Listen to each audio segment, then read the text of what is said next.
Yeah, now it is. Okay. Yeah. Go ahead. All right. Welcome, everyone, for our first Legislative Policy Committee meeting of the 2021 session. This is our annual meeting that we have at the start of the year with some annual reports and one additional item related to a prior LPC action. We have a bit of a long agenda, so I think we can just jump right in if we are ready. Do we have the agenda available? Does everybody have, everyone should have been emailed electronic copies of the materials and the agenda? Yeah, we have it. Okay, if everyone has it, then let's go ahead and get started. The first order of business is related to an update on the continued investigation into personnel and board practices at the Maryland Environmental Service Agency. We have Delegate Barron with us here today to provide an update as well. We'll reference the letter provided by counsel to the legislature from Gallagher, Avilius, and Jones. But without further ado, Chair recognizes Delegate Barron. Thank you, President Ferguson and House Speaker Adrian Jones. When last we met, this committee authorized the issuance of subpoenas for Matthew Shearing and Roy McGrath, the director and special assistant of the Maryland Environmental Service. The committee also authorized the Joint Committee on Fair Practices and State Personnel Oversight to engage outside counsel, which we did. Outside counsel is Mr. Ward Coe. Since then, we did issue those subpoenas. What is that? We had a hearing with Mr. McGrath and Mr. Shearing. A couple of names have repeatedly come up. Mr. Michael Harris, who is the former Managing Director of Finance of MES, and Mr. Dan Farrow, who is currently MES's Managing Director of Communications. These two individuals are pretty critical to the issues that we are investigating, including questionable reimbursements, procurement practices, and communications with the legislature and with the executive branch. So Mr. Coe requested of the Joint Committee and this committee authorization to issue 2 additional subpoenas. So I don't know if further background is requested, but the motion would be that we issue subpoenas requiring former MES Managing Director of Finance, Michael Harris, and the current MES Managing Director of Communications, Dan Farrow, to testify before the Joint Committee on Fair Practices and State Personnel Oversight, and to produce documents related to their testimony on or before March 18th, 2021. Is there a motion? Chair recognizes the President Pro Tem, Melanie Griffith. Thank you, Mr. President, Madam Speaker. I would like to second the motion made by the delegate so that the committee can advance their work and get the information they need to complete their investigation. So I'd second that motion. There's been a motion and a proper second. Is there further discussion? If members have any questions, please use the hand raise function. Any further discussion on the motion? Seeing none, we will take a roll call vote. If we could please call the roll. I think you are on mute, Dana. Strange. Still on mute? Now you're good. Can you hear me now? Yes. Okay, sorry about that. Speaker Jones, Yes. President Ferguson, Yes. Delegate Barron, Yes. Delegate Barbe, Yes. Delegate Branch,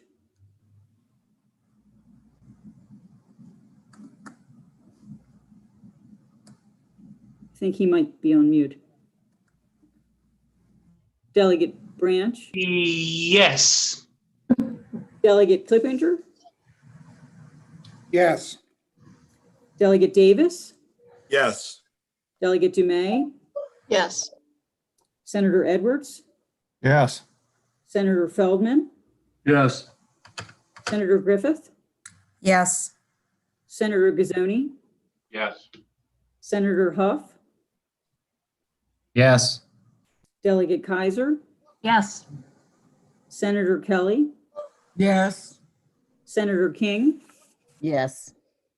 Delegate Kipke, Yes. Delegate Corman, Yes. Senator Lee, Yes. Delegate Lutke, Yes. Delegate McIntosh, Yes.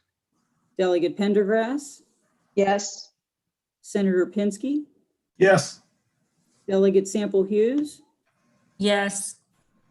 Senator Simon Ayer, Yes. Delegate Shalega.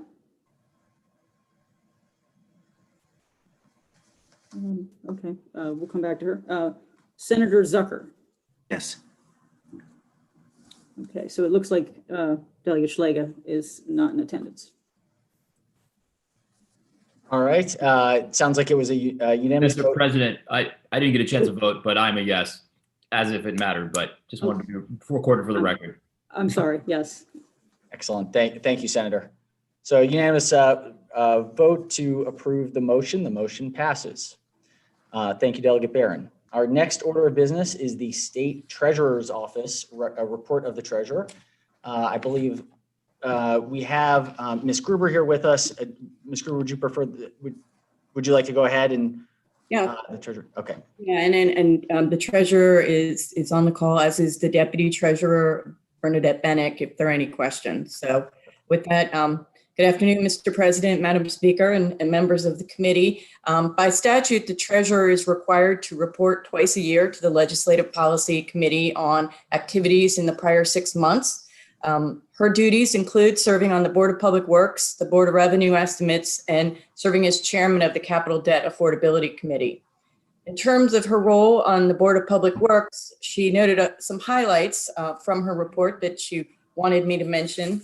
The first is the board approved a contract put forward by the Department of Public Safety and Correctional Services to improve the statewide status of our 911 system. You may remember this was required in legislation in 2019 that was known as Carl Henn's Law.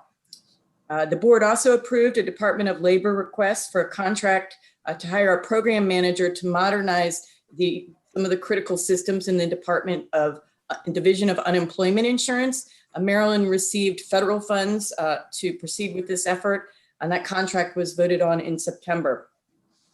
Also, the board approved a recommendation from the board's general counsel to give Eric Simmons and Kenneth McPherson compensation. They were erroneously convicted and incarcerated. Each of them is going to receive approximately $2 million over a 7-year period.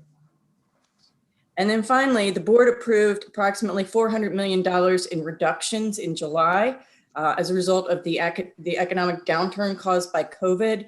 The treasurer also noted that she voted in opposition to these reductions. In terms of the Treasury Management Division, the Banking Services Division continued to account for all the state's bank accounts every night to the penny.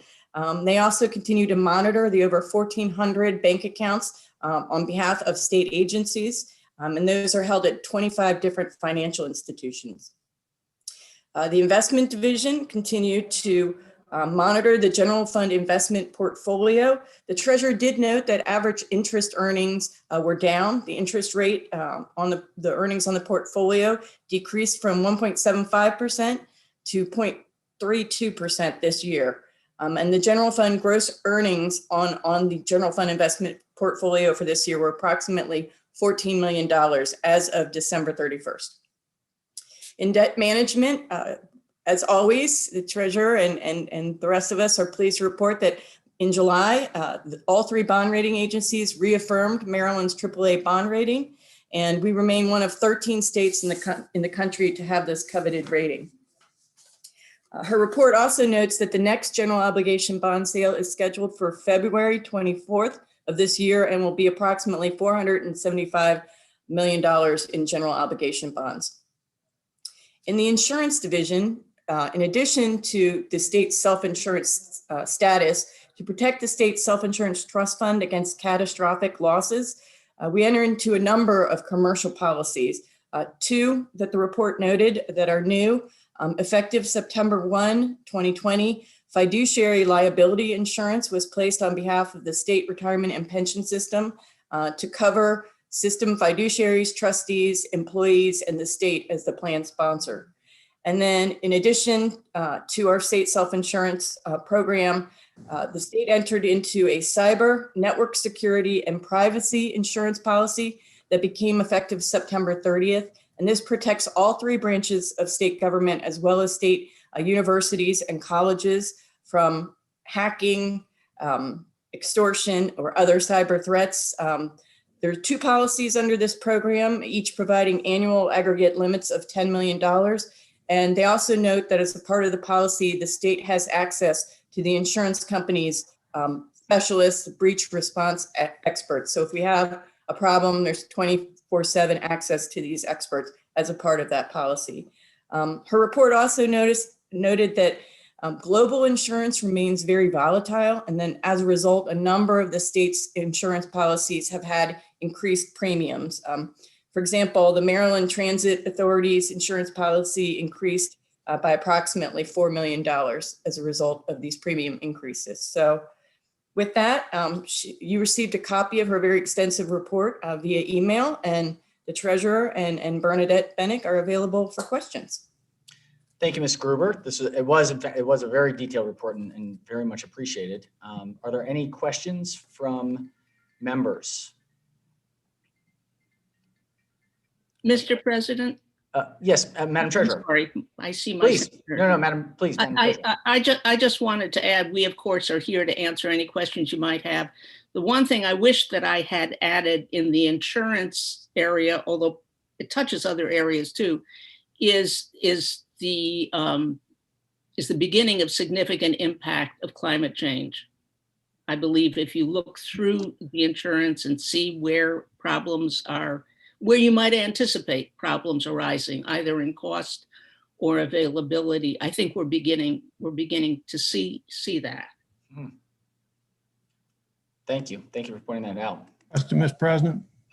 Yes, Senator Edwards, followed by Senator Lee. The unemployment fund contract, does that just deal with, what's that deal with specifically? Does this have any impact on how the unemployment office is being ran? Because there are a lot of questions, particularly out in my part of the state, I don't know about the rest of you, that some of these people have been trying since March to get unemployment. Every time we turn around, they change some system. And then they say, well, we changed the system. And it's getting to the point, it's getting very frustrating. And some of them deal with, Mr. President, you know, Verso paper mill went out of existence. That time there's a federal program and a state program. The state people come out here, we're gonna do all we can to help you out, get you what you need to get through to improve your education so you can get another job.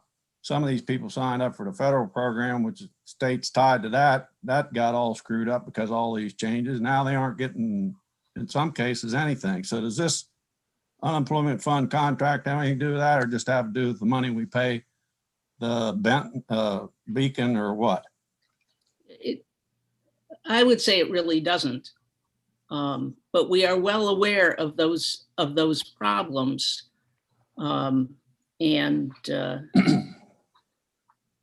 It's interesting, Senator, that you mentioned that we are well aware of them. And on the other hand, I think you will find in our report on revenue estimates, one of our real concerns is ongoing, the ability for people to have ongoing education and training, exactly the sort of situation you're pointing to. So no, I don't think the specific contract really had a role in that. but it's a real problem. I know they're swamped with the number of requests, but you kind of get the same answer each time when my staff tries to get people through this process. Well, we're working on it. Well, we got a new number. Well, we got another program in place. So I'm just, Mr. President, expressing my frustration at the program, which evidently doesn't have anything to do with this, but I thought I'd throw it out there anyway. Senator Edwards, I think it's fair to say that we are one Maryland when it comes to our frustrations with the unemployment system. Yeah. It has been Thank pretty you. frustrating. Senator Lee? Can you hear me now? Yes. Yeah, I just wanted to ask a question about the insurance coverage. Does that also include insurance when there's a ransomware attack for the recovery and restoration of data that may have been lost that, sometimes can paralyze an entity? I believe so, but I would have to turn to Bernadette, really. Yes, hi, this is Bernadette Bennett, Chief Deputy Treasurer. Yes, to answer your question, it would cover ransomware attacks and recovery of data and working with the insurance carriers. I think Vicki mentioned there's some experts out there that would help us with that. But yes, it would cover both the ransomware attacks, recovery of data, restoration of data, and payment of fees if the state chose to pay some amount of fees. Bernadette, what amount would that be up to, because I know in Baltimore City was at least over 15 mil. Would it cover about that amount? The current policy is up to 10 million right now, and that depends on where the actual hack would attack. We have a policy that covers the executive departments. There's a separate policy for judiciary, and there's a separate policy for the university. So those limits are $10 million. So it would depend on where the hack actually happened. But at this point, they're at 10 million, depending on the cause of the breach and the amount that is requested. Now, they are at this point, we looked at the policy coverages for the amounts. The recommendation of the actual carriers was a 10 million to start with, because they've been successful at being able to actually recover data where states have not had to pay that amount. So we're starting at 10 million with the understanding that at some point, if we need to increase it, we will. I think our thought also was that they wanted to see what sort of clients, what sort of customers we were before raising the coverage. But I believe that the intent of the treasurer is to raise it if appropriate. Correct. Thank you. Just on the, can local jurisdictions ride on to that path, or is this just the state? This policy covers just the state. Okay. Doesn't appear to be any further questions. Going once, going twice. Well, we thank you, Madam Treasurer, Ms. Bennick and Ms. Gruber. Thank you for your report. This is just a report that LPC is receiving, so there's no motion on this particular agenda item. Thank you all. The next, Mr. Yes, President, yes, I Madam would Treasurer. not mind if I stay on as a citizen. Interested observer? Please. Interested observer. I pointed out to Vicki that I actually, during my very short term as Speaker Pro Tem, chaired the committee that wrote the first personnel guidelines for your staff. And I'm very interested to see how well they've been improved. some slight revisions ahead, but in no way takes away the original bedrock document. Yeah.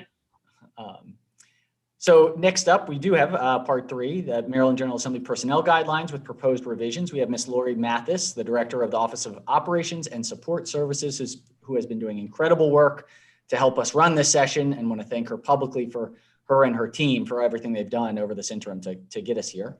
But without further ado, Ms. Mathis. Thank you. Hello, good afternoon, everyone. Thank you for that introduction, Mr. Speaker, Mr. President, and I saw the speaker on earlier, so how are you, Madam Speaker? I miss you all. I have not seen you. It's kind of weird working all these years and not seeing everyone, and I know I'm talking to the choir, so there were some clarifying changes made to the General Assembly's personnel guidelines, which are reflected in your handouts. Page 25 simply clarifies that if one of your employees attends jury duty, that they submit that selection confirmation to you so that you can approve their timesheet. On On page 32, it just states the emergency action plan is updated by DLS as needed. The remaining proposed changes are to the General Assembly's anti-harassment policy. The policy is a standalone document as well as listed under the policy section of the guidelines, all of which can be found on the General Assembly website. On page 64, we simply just updated the titles of the reporters. The names did not change. On page 65, sexual was removed from the reporting section so that it is clear that all types of harassment should and can be reported. Page 66, under the training and education section of the anti-harassment policy, requests a timing change for the campus climate survey. As you may be aware, we conducted our first climate survey in 2019. The requested change is to outline that the survey be conducted specifically on the second and fourth year of a term, is still in line with the every 2-year plan as originally proposed. Page 66, we removed the condition that anti-harassment training must be done in person and can be provided virtually online. Obviously, with this pandemic, we've had to make significant changes to how we do business. I also like to take this time to give you a status update on the anti-harassment training. We are working with a vendor to expand training to include an anti-bias segment. Hopefully, converting this training online will enable us to continue to provide training to new hires, which the policy states must be done in 6 months of hire. And we have some new legislators who came aboard in 2020 who we also need to provide that training. We still look for the training to be for approximately 2 hours. When we are working on a schedule, and all legislators and staff will be notified once that training is available.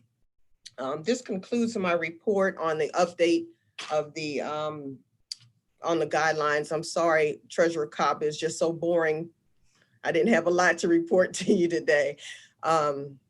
So if you don't have any questions on the policy, I'll move along to the aggregate report on discrimination complaints. I do believe we have to take a vote on this one. Let's get a motion on the table. Chair recognizes the President Pro Tem. Thank you, Mr. President. I move to adopt the revisions to the MGA personnel guidelines as proposed. Is there a second?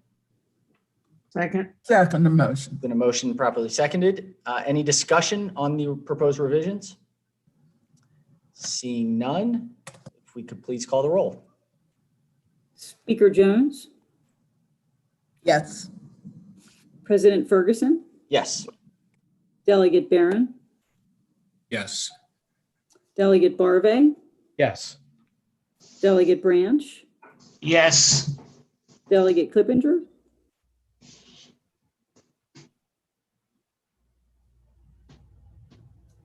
come back to him, Delegate Davis, Yes. Delegate Dumais, Yes. Senator Edwards, Yes. Senator Feldman, Yes.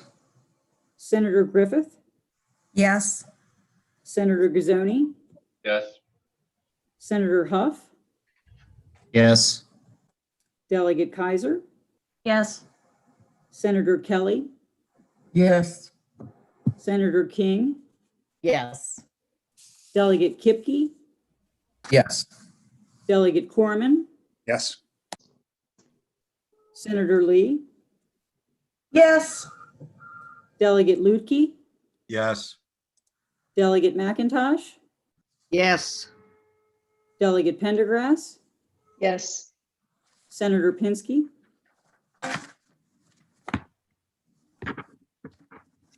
Senator Pinsky, okay, we'll come back to him. Delegate Sample Hughes, Yes. Senator Simon Ayer, Yes.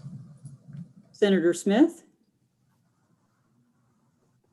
Yes. and Senator Zucker. Yes. Okay, so Delegate Clippinger, are you there? It's not. And then Delegate or Senator Pinsky. Those were the two. Okay, that we were missing. All right. It appears we have a unanimous vote to accept. Yeah, Mr. President, I Yes. was on mute. I apologize. Senator Pinsky, yes. And Delegate Shalega is on. I'm a yes. Oh, okay, thank you. Any further changes of vote or additions of vote? All right, the motion is approved. Let's move to the next item, part 4. Ms. Mathis again with the aggregate report on discrimination complaints in calendar year 2020. Okay, so as you're aware, the General Assembly requires annual reporting of data of discrimination complaints. This third year of compiling the data.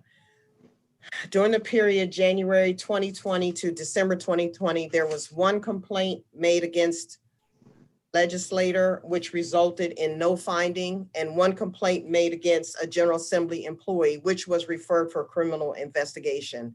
And that's the extent of the report this year. Thank you, Ms. Mathis. Are there any questions about this update? All right, seeing none, I think that does it. Thank you again, Ms. Mathis, for your excellent work and flexibility throughout all of this. All right, our final item is an overview of the activities of the Office of Program Evaluation and Government Accountability. If we could just ask members to please go on mute. And I believe we have Mr. Michael Powell, who is the Director of the Office of Program Evaluation and Government Accountability. Mr. Powell, do we have you here? I hope so. Can you hear me? Yes. The floor is yours. Great. Thank you, Mr. President, Speaker Jones, and members of the committee. My name is Mike Powell. I'm the Director of the Office of Program Evaluation and Government Accountability. I'm prepared to give a very brief update on the first full year of operations of the office. When I was introduced to this committee a year ago, I was the office's only employee. Since that time, we've added 3 people to our staff.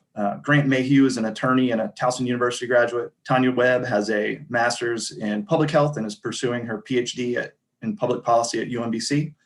And Tori Hall has a master's in public administration. She's returning to DLS where she worked in the 90s. And for the next 3 months, we also have Kelly Norton, a legislative fellow who is pursuing her second master's degree at the University of Baltimore. I'm pleased with the team we've been able to start building. It has been strange, though, that I haven't seen a couple of them in over a year in person. Even while working remotely and building our team, the office has been able to complete 2 evaluations this year, and a third is close to completion.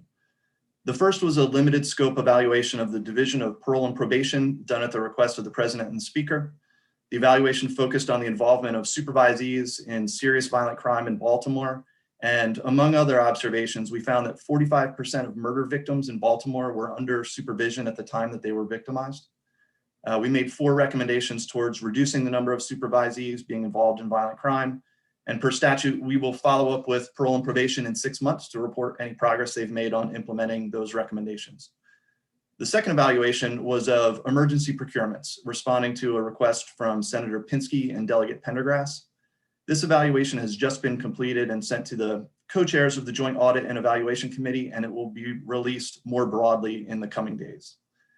In addition to a number of recommendations the report makes towards improving the use of emergency procurements, the report includes 5 draft bills that would implement some of those recommendations, and legislators are, of course, welcome to introduce any of them. The third evaluation of the Vehicle Theft Prevention Council is close to completion and was done as a partnership with our colleagues from OPA during the interim.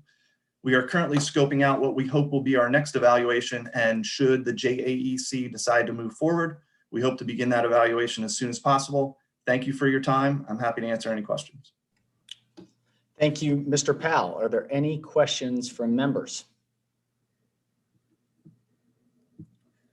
Seeing none, we appreciate that update, Mr. Powell, and look forward to the ongoing work. We're excited for the formation of this office and look forward to its ongoing work.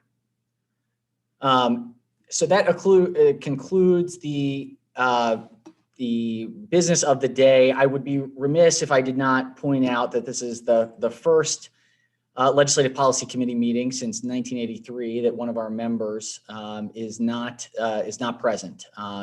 And that is our President Emeritus, Thomas V. Mike Miller, Jr., who passed on Friday, the 15th, and whose life will be celebrated for many, many years to come, but particularly this week. And we'll have some earned tributes on Friday, particularly in the Senate, and the Senate President Emeritus will be laying in state. And so we will all have an opportunity to pay our respects. But just wanted to point out, to think that since 1983, every legislative policy committee had Senator Miller here.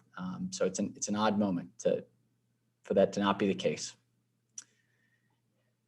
Any concluding remarks, Senator Jones? Or Delegate Jones? Speaker Jones? No, everyone have a good evening. Stay safe, stay well, and I'll see you at the next Zoom meeting. Move to adjourn.